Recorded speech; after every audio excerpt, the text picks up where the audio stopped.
आप देख रहे हैं देवभूमि लाइव, आपके साथ मैं दीपिका सिंह। करते हैं खबरों की शुरुआत। प्रधानमंत्री नरेंद्र मोदी जल्द ही उत्तराखंड का दौरा करने वाले हैं और इसी को लेकर चंपावत प्रशासन की तैयारियां तेज हो गई हैं। जिलाधिकारी ने मायावती आश्रम का जायजा लिया है। पीएम मोदी मायावती आश्रम का दौरा करेंगे। 112 साल बाद खुलेगा स्वामी विवेकानंद का कमरा, तो प्रधानमंत्री मोदी इसी कमरे में रात्रि विश्राम करेंगे। पीएम नरेंद्र मोदी को लोहाघाट स्थित अद्वैत आश्रम मायावती के संभावित दौरे को देखते हुए प्रशासन ने तैयारियां तेज कर दी हैं।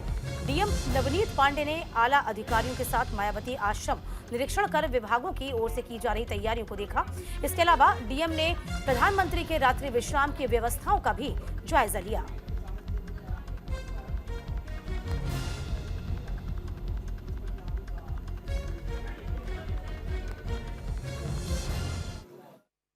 जो कार्यक्रम प्रस्तावित किया गया है अभी, उसके हिसाब से हमें यहाँ देखने की व्यवस्थाएं कैसी हैं, कितने लोगों के यहाँ रुकने की व्यवस्था हो सकती है, सुरक्षा के हिसाब से हमें देखना है।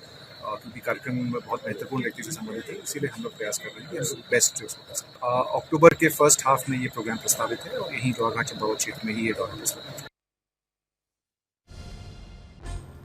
तो देखिए, हम तस्वीर भी आपको दिखाएंगे कुछ टाइम बाद, जहां पर तैयारियां किस तरीके से की गई हैं।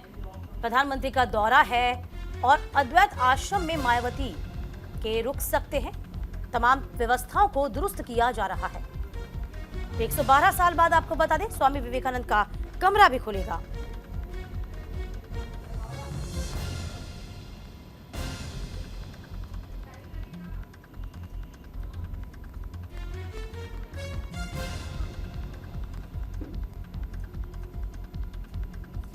तो बड़ी खबर आपको बता रहे हैं, जहां डीएम ने मायावती आश्रम का जायजा भी लिया है। प्रधानमंत्री मोदी मायावती आश्रम का दौरा भी करेंगे। अद्वैत आश्रम में रुकने की व्यवस्था भी की गई है। देखिए, खास बात तो यहाँ पर ये हो जाती है कि लगभग 112 साल बाद स्वामी विवेकानंद का ये आश्रम खुलेगा, कमरा खुलेगा। और कहा यह भी जा रहा है कि उसी कमरे में प्रधानमंत्री मोदी रात्रि विश्राम करेंगे। तो फिलहाल इस दौरे को लेकर चंपावत प्रशासन ने तैयारियां तेज कर दी हैं। तो फिलहाल आपको बता दें, प्रधानमंत्री मोदी का उत्तराखंड का दौरा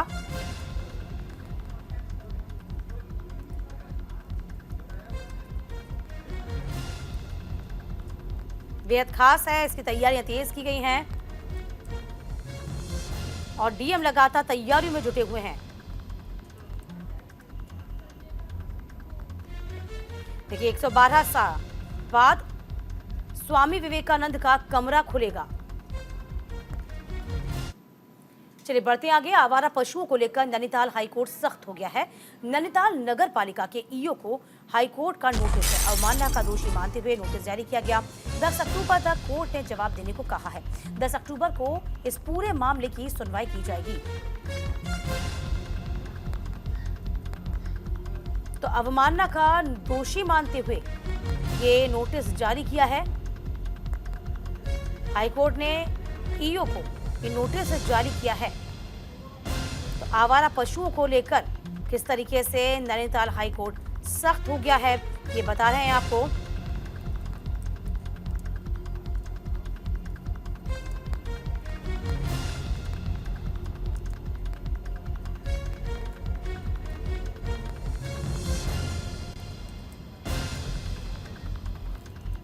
तो फिलहाल 10 अक्टूबर को इस मामले की सुनवाई की जाएगी। ये बड़ी खबर आपको बता रहे हैं।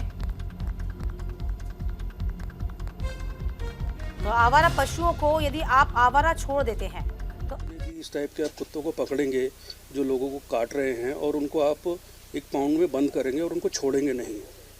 लेकिन नगर पालिका ने जिस संस्था को ठेका दिया था इस काम के लिए, उसने कुत्तों को पकड़ने के बाद जानबूझकर 40 से ज़्यादा कुत्तों को बिना कोर्ट की इजाज़त के, जबकि कोर्ट का स्पष्ट डायरेक्शन था कि आप इनको नहीं छोड़ेंगे, उन्होंने उसको छोड़ दिया। इस पर दोबारा से माननीय न्यायालय ने ईओ नैनीताल को नोटिस जारी किया था कंटेम्प्ट का। और आज जो ये संस्था थी जिनको ठेका दिया था, उसके जो एमडी को भी न्यायालय ने अवमानना का नोटिस जारी किया है और 10 तारीख के लिए पेश होने के लिए कोर्ट में कहा है। तो फिलहाल आपको बता दें 10 अक्टूबर तक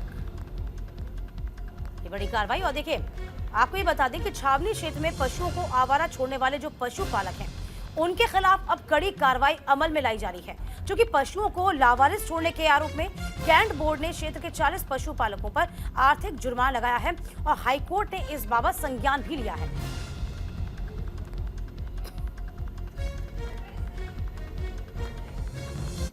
हरिद्वार से बड़ी खबर है, मारपीट करने वाले एआरटीओ पर गाज गिरी है। एआरटीओ रत्नाकर सिंह को इस बाबत निलंबित किया गया है। आरटीओ सुनील शर्मा ने अपनी रिपोर्ट शासन को सौंपी है। तो मारपीट का जो वीडियो है सोशल मीडिया पर वायरल हो रहा है। तो बड़ी खबर आपको बता रहे हैं, जहां पर अब मारपीट का पूरा मामला था, इसी को लेकर जांच की बात कही जा रही है।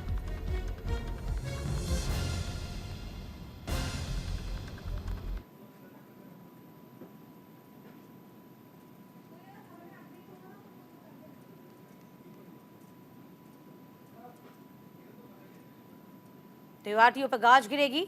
आरटीओ ने रिपोर्ट शासन को इस बाबत सौंप दी है। तस्वीर देखिए आप। संजय पुंडीर हमारे संवाददाता इस पूरी खबर पर बने हुए हैं। संजय, जरा जानकारी दीजिए, अब आगे क्या होगा? एआरटीओ पर गाज गिरना तय है, क्या माना जाए, निलंबन तय? देखिए, हरिद्वार का मामला है, जहां बीते दिनों से लगातार ही सोशल मीडिया पर एक वीडियो तेजी से वायरल हो रहा था, जिसमें एआरटीओ रत्नाकर एक सिपाही से मारपीट कर रहे थे, जिसके बाद कहीं ना कहीं इस पूरे मामले का संज्ञान हरिद्वार जिला अधिकारी ने भी लिया था और अब खुद देहरादून से जो आरटीओ है सुनील शर्मा, उन्होंने भी लिया है और इसकी रिपोर्ट शासन को भेज दी है। यानी कह सकते हैं कि अब जो एआरटीओ रत्नाकर है उनका निलंबित होना तय है, क्योंकि उस वीडियो में साफ देखा जा सकता है कि एक सीनियर ऑफिसर एक सिपाही पर किस तरह से मारपीट कर रहे हैं और किस तरह से उनके साथ अभद्र व्यवहार कर रहे हैं। यानी कह सकते हैं इस पूरे मामले की जांच के बाद किस तरह से कार्रवाई होनी है ये देखने वाली बात होगी, लेकिन जिस तरह से आरटीओ ने अब रिपोर्ट भेजी उसके बाद किस तरह से इन पर कार्रवाई होती है ये देखने वाली बात होगी। जी बिल्कुल, देखिए इस मामले ने क्या पहले से तूल पकड़ा हुआ था, यानी कि हम कह सकते हैं कि आपसी द्वेष या प्रतिद्वंदिता क्या बीच पहले से ही थी? देखिए, लगातार इस पूरे मामले को नहीं कहा जा सकता है कि इस पूरे मामले में क्या हो रहा है और किस तरह से ये पूरा मामला इतना बढ़ा कि एक दूसरे पर मारपिटाई की जा रही है, लेकिन इन सब पहलुओं को देखा जा रहा है और देखने के बाद जांच में जो भी दोषी पाया जाता है उसके ऊपर कार्रवाई होगी। लेकिन जिस तरह से आरटीओ सुनील शर्मा है, उन्होंने अपनी रिपोर्ट शासन को भेज दी है। हालांकि सीएम दिल्ली से लोग इस आरटीओ को सस्पेंड करने का भी काम कर सकते हैं। जी अच्छा, चलिए, बहुत शुक्रिया संजय तमाम जानकारी देने के लिए आपका। इधर बिहार में जातिगत आंकड़े जारी होने के बाद बयानबाजी का दौर अब तेज हो गया है। उत्तराखंड के पूर्व मुख्यमंत्री और हरिद्वार से बीजेपी सांसद रमेश पोखरियाल निशंक ने इस पर अपनी प्रतिक्रिया दी है। देश जातिगत समीकरणों से बहुत आगे बढ़ चुका है। अब देश में मेरिट की राजनीति होगी। देश की जनता छोटी मोटी बातों को छोड़कर अब मेरिट की बात कर रही है।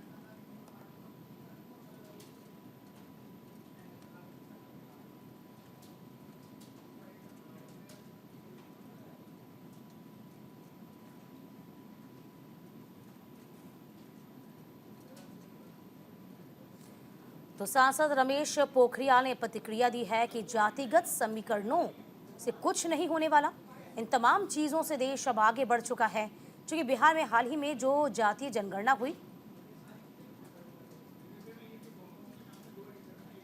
वो दुनिया में वो समय खत्म हो गया। अब लोग बुद्धिजीवी हो गए। अब लोग मेरिट देखते हैं, कौन क्या है। ये लालू जी की वो राजनीति अब ख़त्म हो गई, जो जातियों के आधार पर राजनीति करते थे। अब हिंदुस्तान पूरे विश्व का विकसित देश होने जा रहा है। पूरा विश्व की नज़रें हम पर, हम छोटी बातों में उलझ करके नहीं रह सकते। अब तो हमको विश्व के शिखर पर पहुंचना है और इसलिए अब इस देश का मानस खूब जानता है। ये छोटी छोटी चीज़ों को, लोगों को गुमराह करके राजनीति करने वाले लोगों के दिन अब लद गए। अब तो मेरिट की राजनीति होगी। इधर बाबा केदार के दर्शन के लिए उत्तराखंड में भक्तों का तांता लगा हुआ है। इसी बीच स्वस्थ होकर भारतीय टीम क्रिकेटर ऋषभ पंत हैं, केदारनाथ के दर्शन के लिए पहुंचे, जहां उन्होंने केदारनाथ धाम में लगभग आधा घंटे तक पूजा अर्चना की। क्रिकेटर ऋषभ पंत का बद्री केदार मंदिर समिति और तीर्थ पुरोहित समाज की ओर से स्वागत किया गया है। इस दौरान युवा बल्लेबाज को देखने के लिए भारी भीड़ उमड़ी। बता दें कि ऋषभ पंत पिछले साल दिसंबर में दिल्ली में अपने घर रुड़की जाते वक्त भीषण हादसे का शिकार हुए थे। इसमें खिलाड़ी की जान भी बाल बाल बची थी। फिलहाल वह ठीक है और जल्द ही मैदान में वापसी कर पाएंगे।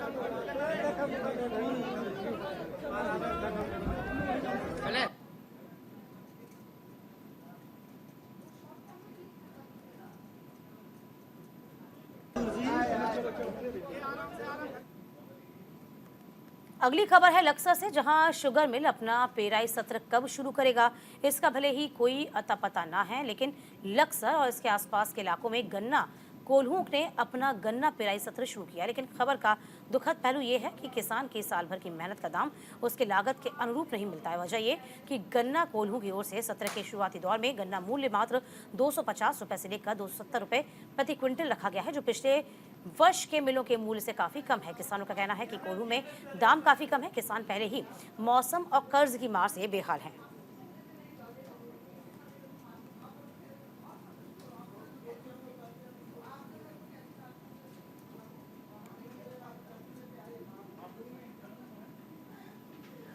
देखिए, लक्सर इलाके के जो आसपास का क्षेत्र है, कहीं ना कहीं 250-270 रुपए प्रति क्विंटल का जो मूल्य निर्धारित किया गया है, उससे अब दिक्कतें बढ़ रही हैं, क्योंकि पिछले वर्ष के मिलों में मूल्य से काफ़ी दाम कम रखे गए हैं।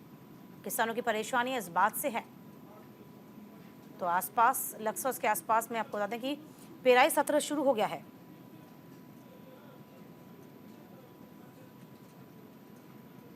हरिद्वार में शुगर मिलें अपना पेराई सत्र कब शुरू करेंगी इसका कोई अता पता नहीं है, लेकिन गन्ना कोल्हुओं ने अपना पेराई सत्र शुरू कर दिया है और 250 रुपये कुंतल से 280 रुपये कुंतल तक का रेट निकाला है, जिसे किसान कम बता रहे हैं। वजह यह भी है कि पहले किसान बाढ़ की विभीषिका झेल चुके हैं, उनकी अधिकांश फसलें बाढ़ में नष्ट हो गई थी। अब जो फसल बची है मजबूरीवश उसे बेचने को वो बाध्य हैं। वजह यह है कि त्योहारी सीजन है, पैसे की ज़रूरत है, तो ऐसे में किसान क्या करे। और सवाल ये बड़ा खड़ा हो रहा है कि इस बार सरकार गन्ने का समर्थन मूल्य क्या जारी करेगी, इसका कोई पता नहीं है। शुगर मिलें कब तक शुरू होंगी इसका पता नहीं है। ऐसे में किसान मजबूरीवश अपने गन्ने को कोल्हुओं में बेचने को विवश है। आने वाले दिनों में कब तक सरकार इस पर ध्यान देती है और किसानों की सुध लेती है, ये देखने वाली बात है। Jaspreet Singh, news India, Laksar. अब बात लक्सर की करते हैं, जहां भारतीय किसान संघ के प्रदेश कोषाध्यक्ष कुशपाल सिंह की अगुवाई में कार्यकर्ताओं ने ऊर्जा निगम के अधिकारियों और कर्मचारियों के खिलाफ जमकर हंगामा किया है। कार्यकर्ताओं ने ऊर्जा निगम के अधिकारियों पर मनमानी करने का आरोप लगाते हुए बिजली घर पर धरना प्रदर्शन किया। साथ ही उन्होंने बिजली विभाग के अधिकारियों पर ग्रामीणों के साथ अभद्रता करने का आरोप भी लगाया है।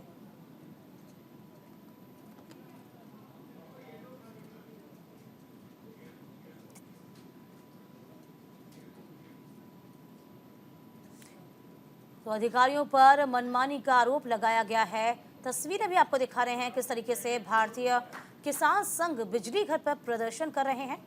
ऊर्जा निगम के तमाम अधिकारियों के खिलाफ ये प्रदर्शन किया जा रहा है कि जल्द से जल्द उनकी मांगे मानी जाए और जो मनमानी तमाम अधिकारी कर रहे हैं उन पर अंकुश लगे।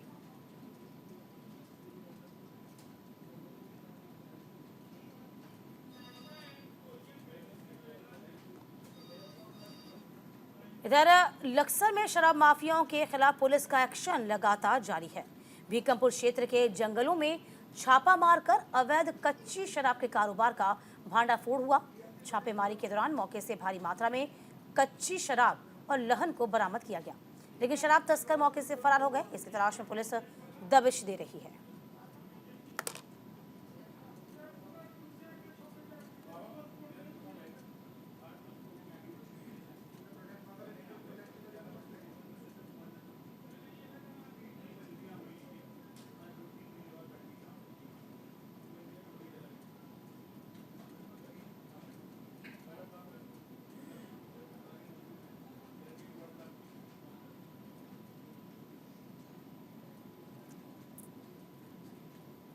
तो फिलहाल आपको बता रहे हैं किस तरीके से पुलिस को देखकर अवैध शराब तस्कर मौके से फरार हैं, लेकिन भारी मात्रा में कच्ची शराब को बरामद किया गया है। क्योंकि अक्सर खबरें ये आती हैं कि कच्ची शराब पीने के चलते ग्रामीण वासियों की, आसपास के क्षेत्र के वासियों की मौत हो जाती है और इसी पर लगाम लगाने की पूरी कोशिश यहाँ पर संबंधित विभाग की होती है। हरिद्वार के जिला कलेक्ट्रेट में सुसाइड करने वाले कर्मचारियों के परिजनों ने हत्या की आशंका जाहिर की है। उन्होंने दावा किया उनके बेटे ने सुसाइड नहीं किया बल्कि उसकी हत्या कर दी गई है। मृतक के भाई का आरोप है कि कलेक्ट्रेट में मृतक के साथ सही बर्ताव नहीं किया गया था, उसके साथ जाति सूचक शब्दों का प्रयोग किया गया था, जिसके चलते काफी परेशान रहता था। परिजनों ने दोषियों के खिलाफ कड़ी सजा की मांग की है। वहीं भीम आर्मी के कार्यकर्ताओं ने मामले में निष्पक्षता से जांच की मांग की है।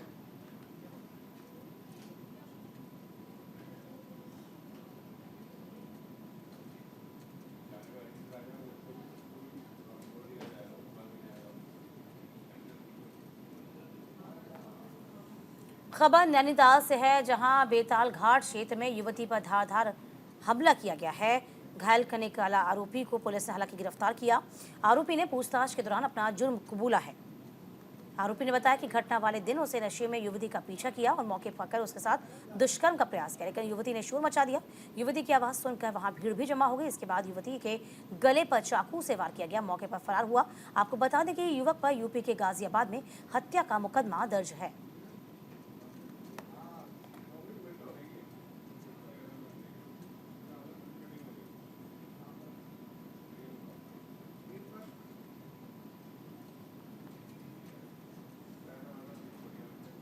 देश भर में इन दिनों वन्य जीव प्राणी सप्ताह मनाया जा रहा है। उत्तराखंड में भी इस अवसर पर वन विभाग की ओर से कार्यक्रम का आयोजन किया जा रहा है। इसी कड़ी में राजाजी टाइगर रिजर्व वाला रेंज में हाथी दिवस मनाया गया। हाथी दिवस के अवसर पर सभी बच्चों ने वन्य जीव बचाने का संकल्प लिया। इस मौके पर राजाजी की प्रिय हथनी अरुंधति को श्रद्धांजलि भी दी गई। स्कूली बच्चों ने चीला रेंज में मौजूद पालतू गजराजों को फल खिलाए। साथ ही बच्चों को ऑस्कर विजेता एलिफेंट विस्पर्स डॉक्यूमेंट्री भी दिखाई गई।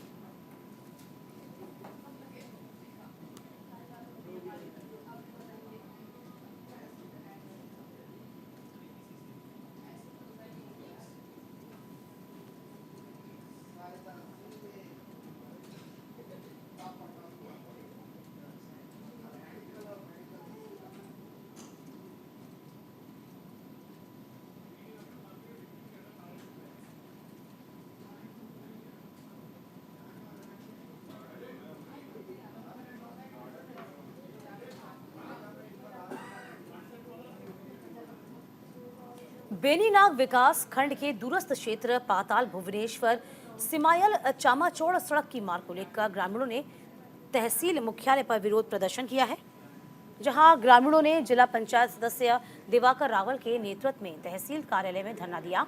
जल्द ही सड़क का निर्माण काम शुरू करने की मांग की। जिला पंचायत सदस्य ने बताया कि साल 2014 में 9 किलोमीटर सड़क की स्वीकृति होने के बाद भी आज तक सड़क निर्माण का काम शुरू नहीं हुआ। सड़क नहीं होने से 1 दर्जन गाँव में 5000 लोगों सड़क से वंचित रह गए हैं।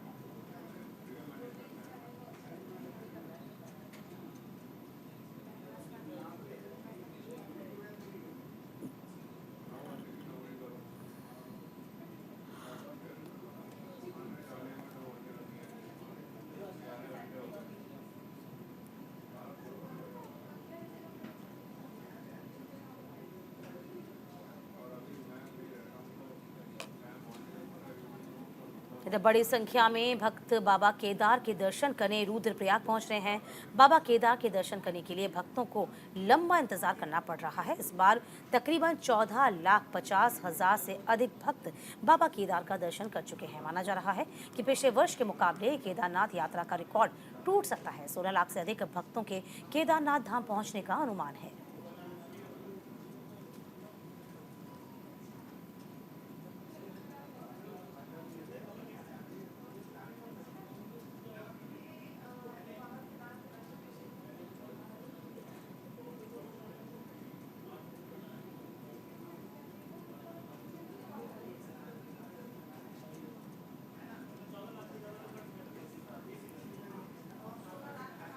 तो घंटों इंतजार के बाद भी दर्शनों का नंबर आ रहा है, लेकिन भक्त बाबा केदार के दर्शन करने के लिए पहुंच रहे हैं।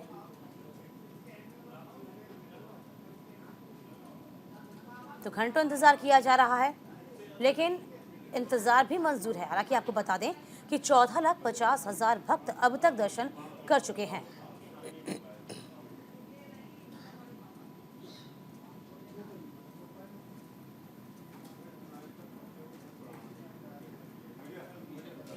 मॉनसून सीजन खत्म होने के बाद एक बार फिर से धर्मनगरी हरिद्वार में वीकेंड पर यात्रियों की भीड़ लगना शुरू हो गई है। दिल्ली, एनसीआर और अन्य राज्यों से बड़ी संख्या में लोग हरिद्वार का रुख कर रहे हैं, जिसके चलते हर की पैड़ी समेत सभी गंगा घाट यात्रियों से गुलजार हैं। काफी समय के बाद यात्रियों की भीड़ देखकर व्यापारियों के चेहरे खिले हैं। जहां एक और हाईवे पर भारी भीड़ है, वहीं यात्रियों के दबाव के चलते शहर की सभी पार्किंग भी फुल है।